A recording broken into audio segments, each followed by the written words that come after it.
Napakapangit naman ang mga bahay ng mga Indyong ito. Paano kaya sila nakakapamalagi rito? Isang Indyo lamang ang nakakagawa niyon. Kaysa sama ng mga ugali, lahat ay hambog. Nakakasalubong na tayo, hindi man lang nag-aalis sa mga sombrero. Bakit ba ganyan kayo makatingin? Naiinggit ba kayo? Ako? Maiinggit sa'yo? Oo nga pala. Naiinggit ako sa kulot mong buhok. Tayo na, huwag mo siyang pansinin. Hayaan mong bigyan ko ng leksyon ang babaeng iyan. Kilalain mo muna kung sino ang kausap mo. Akala mo ay kung sino akong probinsyanang o babaeng kalad-kalad ng mga sundalo? Sa bahay namin sa Maynila, ang isang tenyente ay hindi nakakapasok. Sa pinto lamang siya naghihintay. Aba, kung hindi basta nakakapasok sa inyo ang tenyente, ngunit maaari lamang pumasok ang pilay na katulad niya. Makinig ka, isa akong marangal na tao. Hindi ako magpapahangal na makipag-usap sa'yo. Nais mo bang labhan ng aking mga damit? Babayaran kita.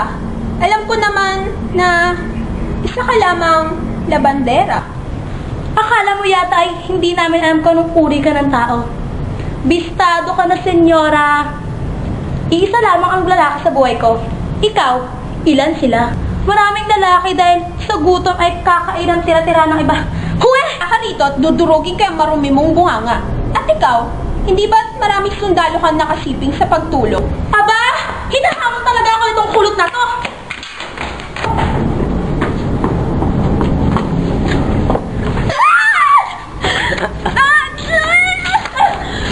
Turuan mo yung asawa mo, bilhan mo siya ng magandang damit. Kung wala kayong pambili, utusan mo yung sundalo mo magnakaw. Puro daldal ka lang pala, senyora. Ginang, kung hindi ka lang babae, sinipa na kita. Walang yaka! Ay! Ang pangit-pangit mo! Ang pangit-pangit mo! Walang yaka! Kala ko sino ang maganda? Wala kang magandang damit! Ang pangit! Ang pangit mo! Ang pangit-pangit mo! Pinipigilan! Pumanda ka sa akin, babae ka! Isang malit ko na nila! Pangit! Pangit mo! Duwag ka dyan! Duwag! Yak! Duwag! Duwag ka! Ano ba? Tipuso! Ano ba? Ay tayo sa Maynila at sasangguni tayo sa Kapitan General. Parang hindi ka lalaki. Hinamon mo na lang sana ng duelo ang Alperes. Victorita.